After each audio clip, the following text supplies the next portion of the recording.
Hey everyone, welcome back to Crypto Cash. Thank you so much again for joining me here. I hope you're having a great day. Let's take another look here at Dogecoin, see kind of what's going on. Quickly understand some backend data and just reference a few key factors here. We'll draw out some new fib levels too, and it does look like, just to clarify here, Dogecoin did not pull back to that 30 cent range and bounce. It literally just flagged out, or more importantly, wedged out and continued much higher. So you can kind of see this retest of that upper level at 33, continued upwards to actually break straight through this 37 cent resistance range. And that's based on previous daily candlestick closures, so keep in mind this could be a new support range for us.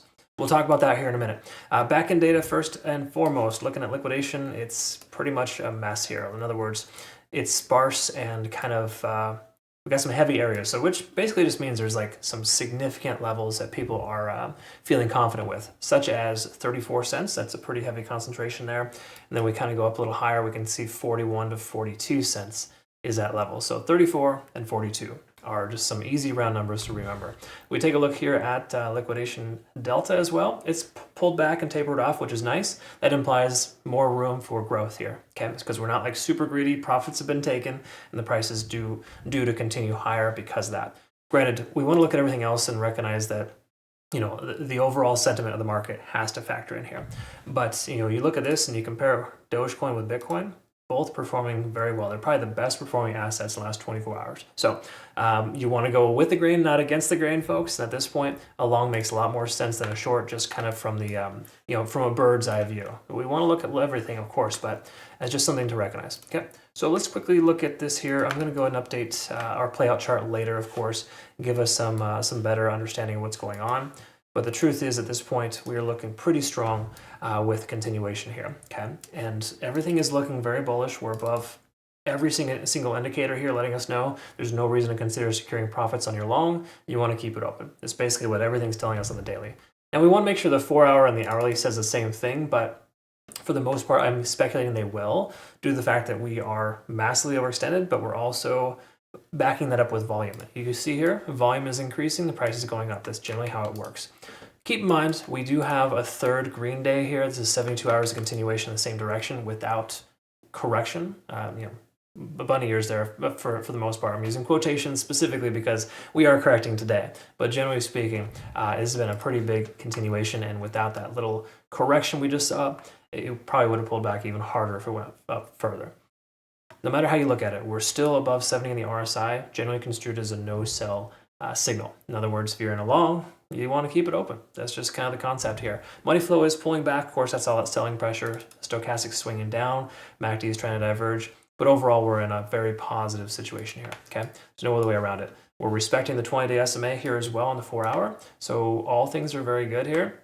There's really, again, no reason to consider a short trade or anything of that sort. It's just too high a risk, right? And again, I'm just kind of spitballing here, but it does look like we are in our expansive wave, or just hit our expansive wave, and we are due to correct ourselves and leg up again. This could very well be the bottom. We'll find out here soon. Once again, I'll clean up the charts here. This is just kind of a bird's eye view, kind of looking at the overall movement here. It does look like that expansive wave has happened, right? However, doesn't mean we can't still leg up. It just implies that we may see a little bit more of a correction. So heaven forbid the price were to pull back further. 30 cents would be that logical next stop outside of this 34 cent range we've already discussed. And future reference too, if you're not familiar with my previous analysis, you'll know that these are just kind of previous highs where the price action had difficulty closing on the daily candlestick. And that's generally construed as a support level now that we've passed through those levels. Okay. Once more, I'll post our playout chart with our new fib levels here. But let's look at the hourly quickly and just understand kind of where we're at here. First of all, massively overextended, just to clarify on the 4-hour. We hit 2 9s on TD sequential, so it makes sense the price is pulling back. We're down to a 7 now, so we could very well see a ramp up. We have to ensure we start seeing higher highs and higher lows, though, before we get confirmation of the price going higher. Keep that in mind. But let's look at the Ichimoku cloud on the hourly and quickly understand here a couple of things. First of all, we can recognize here, of course, that the lagging spans free and clear. Conversion line and the baseline are getting close to each other, telling us we're losing momentum, but we're still above the cloud. And this is nice. Look at the cloud hanging out right here in this little perfect place between 34 and 37 cents. So 34 to 37 cents is a good area to consider dollar cost averaging for a spot bag, or to possibly consider secondary or tertiary targets on a long position with leverage.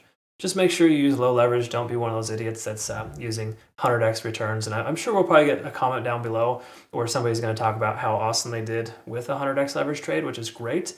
Don't get me wrong, you can catch some lucky ones, but sustainability with high leverage is pretty low. Most people get washed out and essentially lose the majority of all their gains because of it. So please be careful with that.